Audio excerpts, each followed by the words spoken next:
The views and opinions expressed on this program are not necessarily those of this station, JVC Broadcasting Management, or its sponsors. With so many people living longer, the fear of outliving your money becomes a reality for many of us. Will I be a financial burden? Will I outlive my money? How will I be remembered? My name is Neil Himmelstein, president of Main Street Planning Group. Please contact me by visiting mainstreetplanninggroup.com. That's mainstreetplanninggroup.com, or call 631-647-4694. I will introduce you to strategies that will guarantee you will not outlive your money, that can guarantee you will not be a burden on your loved ones. Through a collaborative approach, we will uncover solutions that offer tax-efficient strategies, lifetime income, and legacy planning, choice, organization, direction, and education. That is the code we stand behind. Contact mainstreetplanninggroup.com. That's mainstreetplanninggroup.com, or call 631-647-4694. And listen to me every Friday at 3 p.m. as I host the Main Street Code for Financial Success, right here on 103.9 LI News Radio. Good afternoon. Welcome to the Main Street Code for Financial Success. I'm your host, Neil Himmelstein. I'm here every Friday at 3 o'clock. If you miss any episodes, you can catch me on YouTube or catch me on Apple or Spotify, or visit my website at themainstreetcode.com. And when we talk about our code, we talk about choice, organization, direction, and education. And we help hundreds of advisors across the United States, including CPAs and attorneys who have issues with insurance issues, whether it's life insurance, long-term care, disability, or annuities. And that's what we do, and we help you as a client, and we help put together your team if you need a team of people. And I think everybody needs their own team of financial professionals. You all want them working on the same page and working in the same direction. And today, a quick announcement. We do have a guest today, but a quick announcement, something that occurred this week that you should be aware of. You may have heard that mortgage rates are coming down right now. Interest rates and the 10-year bond has come down. So you have your last chance to lock in money on fixed annuities that you're going to have for what I'm projecting in the near future. So take advantage of the fact that rates are high. We can still get you 5% as of today. I anticipate that changing very shortly, where these guaranteed rates are going to fall rather rapidly with the Fed cuts and everything else. Anyhow, today, very happy to have with us, very fortunate to have with us Mark Stone. Mark Stone is a CPA, and and he's a manager of Sales Defense LLC. Mark, welcome to the show. Neil, thank you for having me. Yeah, Mark, tell us what you do exactly. So what I do is sales tax consulting. I started my career over 30 years ago as a New York State sales tax auditor, going out and auditing businesses, and of course, as a result of that, asking the businesses for money.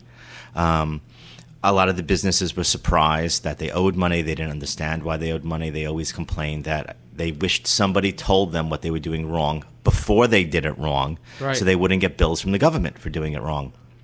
I left the state after a few years, got my CPA license, got a master's in taxation, taught as an undergraduate and graduate professor at CW Post for a while, and I started my own practice about 15 years ago doing sales tax consulting, either advising businesses proactively about what they should be doing, right, or representing them before the government when the government comes in and gives them a heavy-handed bill for unpaid taxes. Right. It's very scary. And I think some of the penalties, you could actually lose your license, right, or something? They take your driver's license away if you have a sales tax issue?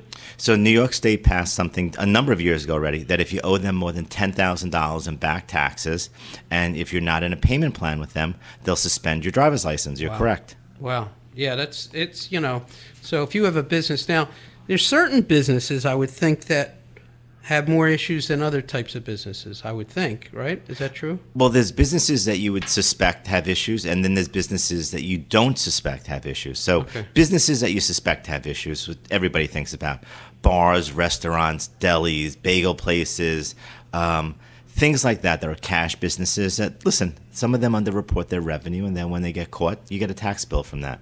But then there's other businesses like contractors, a lot of investment firms on Wall Street that are buying things and not paying sales tax on it. Contractors buy an awful lot of materials, an awful lot of lumber, nails, wire, roofs.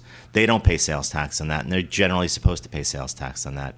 New York State has some unusual rules that a lot of other states don't. Well, I got a question about Sure. that. So if I'm buying materials, wholesale materials, whether it's from Home Depot or something else, the sales tax is on the the pressure of the sales tax, I would think, would be on Home Depot, not on the person buying the goods.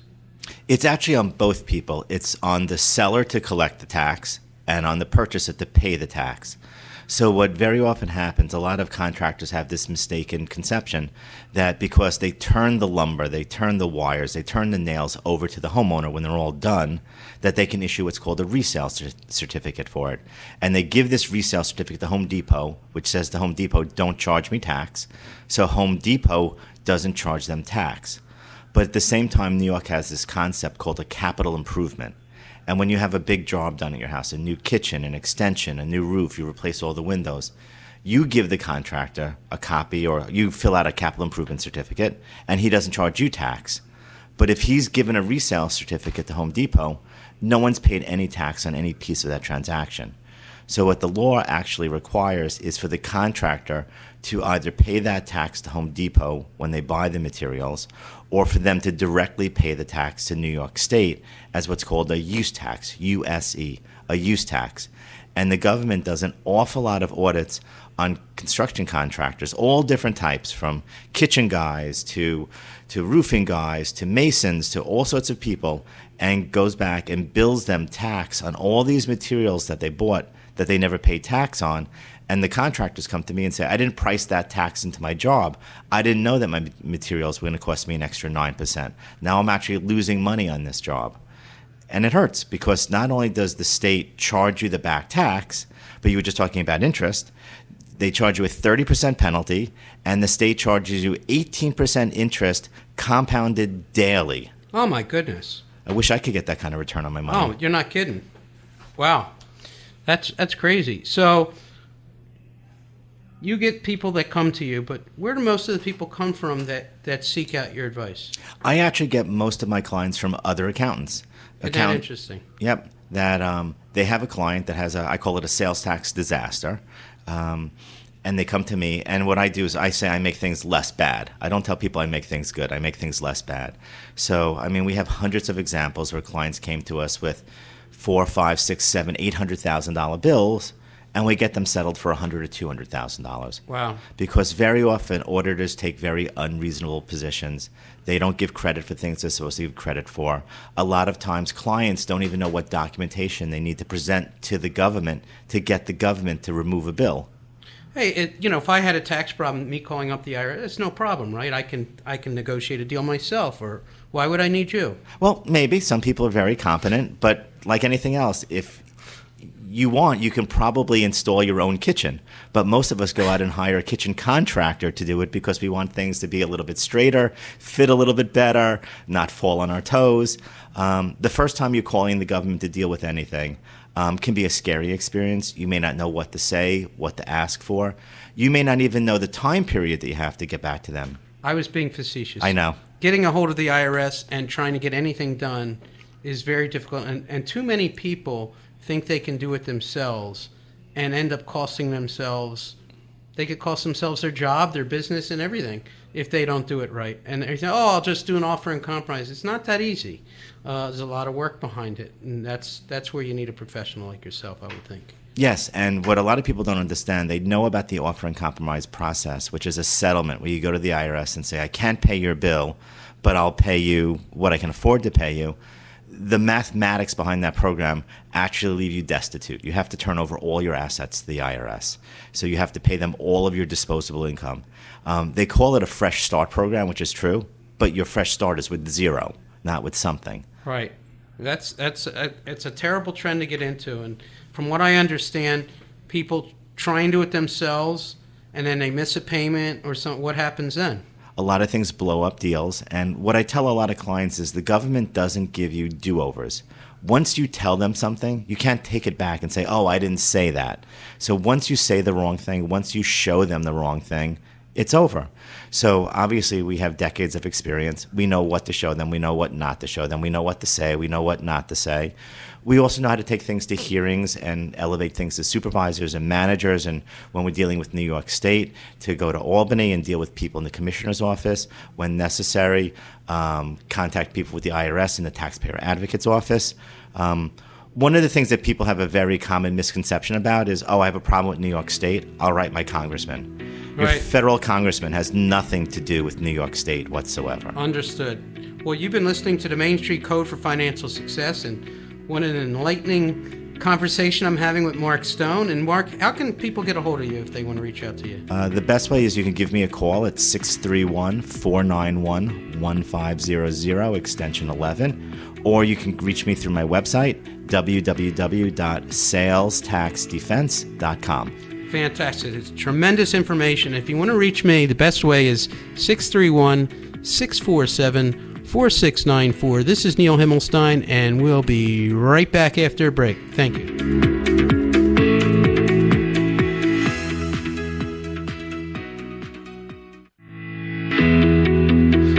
Welcome back to the Main Street Code for Financial Success. I'm your host, Neil Himmelstein, and I'm here with Mark Stone.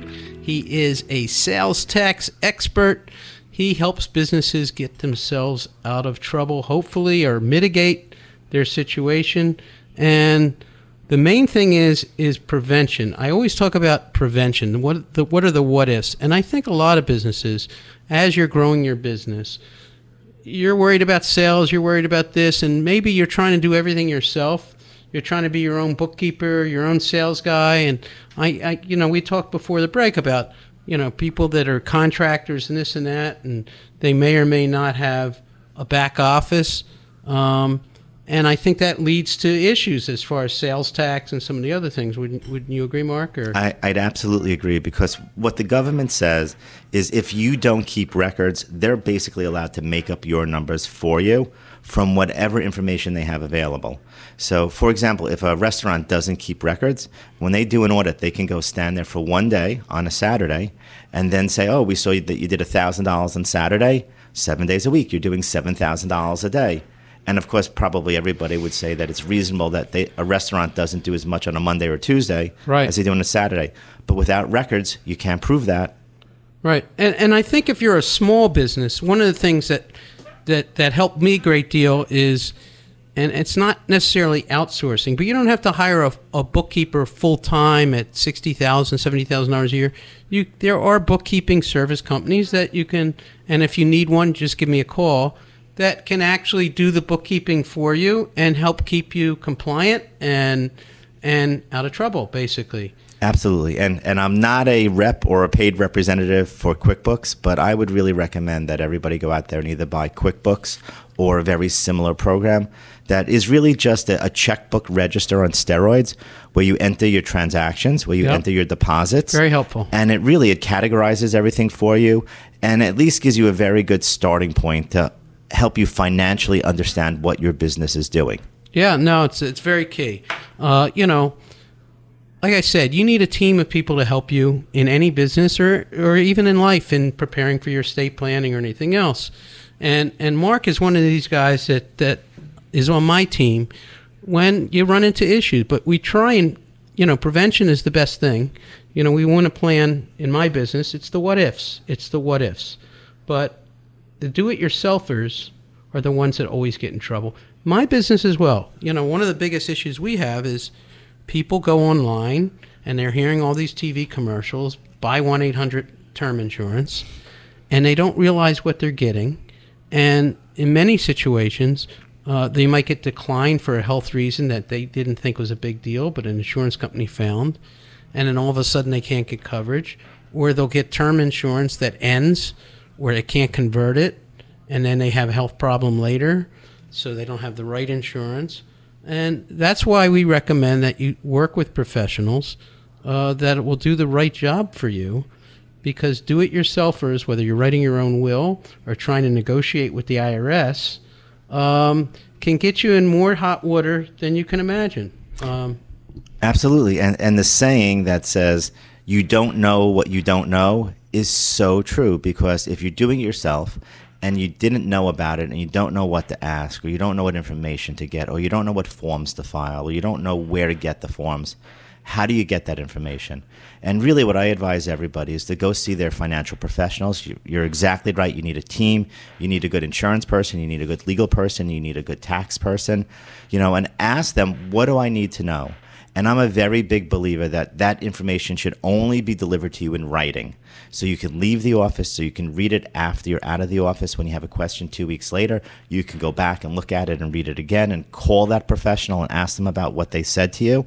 And 2 years later, if there's any gray area as far as what was said, you look back at what was given to you in writing, and it clears it up, because there's too many misunderstandings. Even as we're sitting here, what you hear me say and what I try to say might not be the same thing.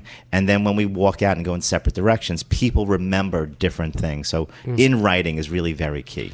And listen, you have to be a very detailed person to do what you do. And I got to tell you, the IRS is very detailed. If you can, and it's not, you can call up the IRS, you'll never get a hold of the same person, right? True. Very true. Okay. That's a big deal. So Mark has got long established relationships with the IRS, with many levels of the IRS, and you need that advocate to fight for you to do the right job. And I know what he does, and I know I wouldn't want to do it. The stress level, I mean, just dealing with insurance companies alone is stressful, but dealing with the IRS on an everyday basis with multiple problems and multiple issues with businesses where you have to account for things that may or may not be there as far as record keeping, it's quite a difficult task. And if you're trying to navigate it by yourself, you're hurting yourself. That's all I can say, is you need guys like Mark to help you. And that's why his main source of business is through other CPAs who say, I can only do so much. Once you reach this problem, I need a guy like Mark. And that's key, I think. Absolutely. And you should never be afraid to look down at a professional that says, I don't know everything. I want you to go see this expert. You should be just the opposite. If your professional says to you, I know everything there is to know, I'm telling you that there's no person in this world that knows everything. Absolutely. And having a team is important because you want the team, you want everybody to play nice in a sandbox. One of the worst things that ever happens to us is, as you go through life, you might hire the best mortgage broker and the best this and that, and you buy this house and you get divorced and you do this. But if all these things don't work with all your legal advice and this and that, and you have the wrong beneficiary and the wrong this and the wrong that, at the end of the day, one thing isn't talking to the other and you have a disaster on your hands. And this happens with sales tax. It happens in my profession all the time. And the biggest issue I came up with this week, I'm sorry to deflect and take you off, is yesterday I was on the phone with an insurance company. It's like dealing with the IRS, believe me, with some of these insurance companies, in the sense that a lot of these insurance companies have bought and sold, and you're dealing with people out of the country or out of the state, and they don't understand. But the biggest issue I'm finding lately is people leave their life insurance, their annuities, to their estate. And they leave it to their estate. And what they don't understand is your life insurance contract, your annuity contracts go by letter of contract. It does not go by your will or probate or anything else. So this guy's grandfather died, and he had an annuity, and he left it to his estate. The grandson, mother, I think, was due to inherit it, but the grandson's name is not listed on as a beneficiary. The estate is. Well, the estate did not go to probate. They don't have an estate per se. It's this document. So the only place the insurance company can issue a check to is the estate. Now, how does it get from the estate to an individual? It has to go to probate. Once it goes to probate, you have this whole big process, which could take 6 months, could take 9 months, could take years before the courts say this is where the money should go. Big problem. So I just want to say, any insurance contracts you have, you don't want to leave it to the estate. You want to leave it to individuals and specifics, and you want to have contingent beneficiaries. And if you've not done that right, call us. Let's get you organized. These are the kind of problems I run into. And very similar to that, everybody should know about a month ago, the Supreme Court issued a big insurance decision, turned the industry upside down, about whether when a business owns a life insurance policy, who the beneficiary has to be. And that's done in a lot of buy-sell agreements to get the, I'll say, the older partner out who passes away to pay off the younger partners. And the way it's taxed and the way it's owned can make a difference of hundreds of thousands of dollars of taxes, or for the big policy, millions of dollars of taxes. And if you guys don't know about that, it's complicated. You really need to reach out to Neil so he can straighten it out for you, because it's a big deal. And we've talked about that. That's the Connolly versus Treasury decision. Very well equipped on that. You've been listening to the Main Street Code for Financial Success. I'm your host, Neil Himmelstein. Again, I'm here every Friday. If you want to get a hold of me, I'm at 631-647-4694. Mark, how can they get a hold of you for their tax issues? Mark Stone with Sales Tax Defense. My phone number is 631-491-1500, extension 11. And our website is www.salestaxdefense.com. Thank you so much, Mark, and have a great weekend, everybody. Hope you enjoyed the show. And if you have any questions, please give us a call. We're happy to help you. Have a great weekend. Bye-bye. The views and opinions expressed on this program are not necessarily those of this station, JVC Broadcasting Management, or its sponsor.